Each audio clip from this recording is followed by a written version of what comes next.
Udah. Ya. Assalamualaikum warahmatullahi wabarakatuh. Selamat malam.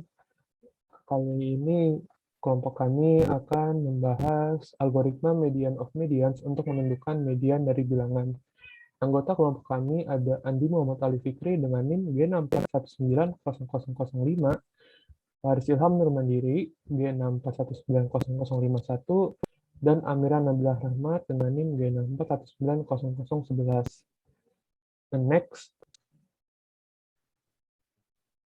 Sebelum masuk ke pseudocode, kami merekomendasikan algoritma median of medians karena sebelumnya kelompok kami sudah mencoba untuk menerapkan algoritma quicksort dan algoritma quickselect, tetapi terjadi beberapa kendala dalam implementasinya sehingga tidak kuat ketika memproses data dengan jumlah 100.000 atau sejuta.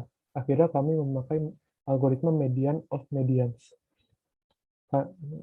Kemudian kita akan masuk ke pseudocode-nya. Pseudocode dari algoritma median of medians yang kami terapkan. Yang pertama adalah algoritma akan membaca sebuah data berupa array dari dalam file berformat txt.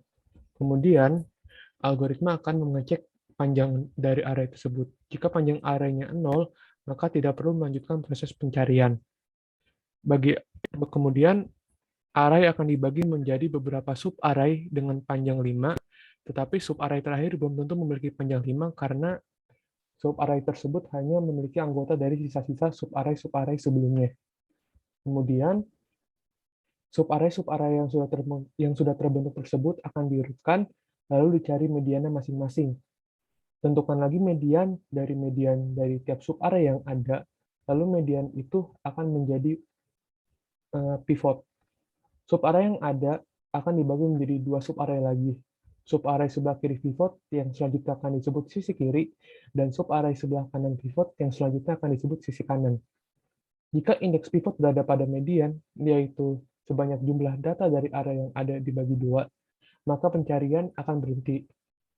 Kemudian, jika indeks pivot lebih kecil daripada indeks median, maka prosedur dari tahap 1 akan dilakukan lagi secara ulang pada sub-array sisi kanan, sehingga indeks pivot sama dengan indeks median.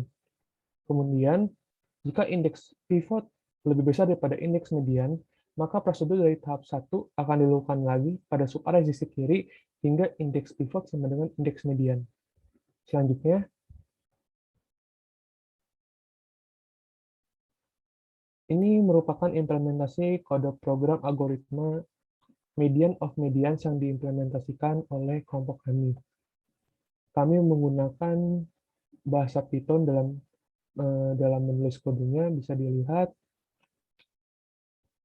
Next, selanjutnya akan saya serahkan ke Saudara Amira. Oke, terima kasih atas kesempatannya. Selanjutnya adalah kompleksitas waktu atau time complexity dari algoritma yang telah kami gunakan, yaitu median of medians, di mana time complexity-nya adalah Tn kecil dari sama dengan Tn per 5 ditambah Tn dikali 7 per 10 ditambah Cn, di mana dari kompleksitas ini yaitu Tn per 5 ini merupakan bagian untuk menemukan median yang sebenarnya dari N per 5 median ini, yaitu yang telah disebutkan tadi, yaitu pembagian sub-array, yaitu dengan menjalankan quick select pada median tersebut. Yang kedua, Cn atau N adalah partisi untuk membuat dua sisi, di mana salah satunya adalah quick select yang berulang. Dan yang terakhir, T7N per 10 adalah bagian rekursi dari quick select. Dan untuk best case dan worst case dari algoritma median of medians adalah baik best case dan worst case-nya dari algoritma ini memiliki time complexity sebesar 0n atau ON. Selanjutnya dilanjut oleh Fikri. Oke, terima kasih. Baik, di sini akan saya melanjutkan. Nah, dari kode program yang telah kami buat tadi, kami melakukan uji running time, yaitu sebanyak 150 kali uji. Dapat kita lihat di sini, yaitu kami menggunakan 3 data yang berbeda-beda. Misalnya, ketiga data itu untuk data 100 kami menggunakan 3 data, 1000 kami menggunakan 3 data, dan seterusnya. Nah, jika kita lihat di sini bahwasanya rata-rata setiap perulangan itu untuk ketiga datanya itu tidak jauh beda.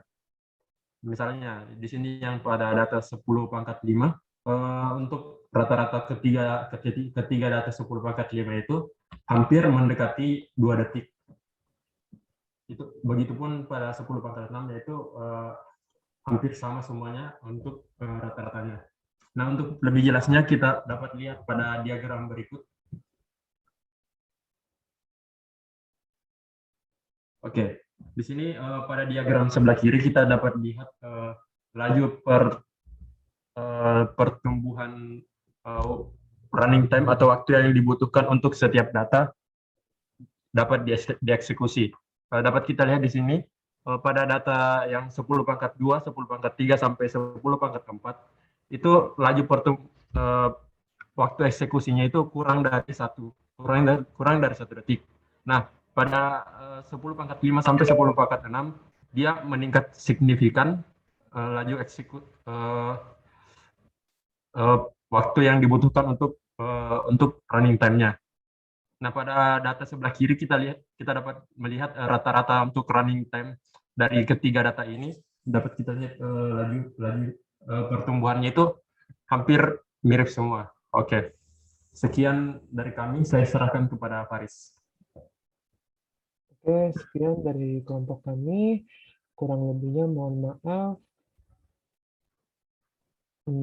Kurang lebihnya mohon maaf. Selamat malam. Wassalamualaikum warahmatullahi wabarakatuh.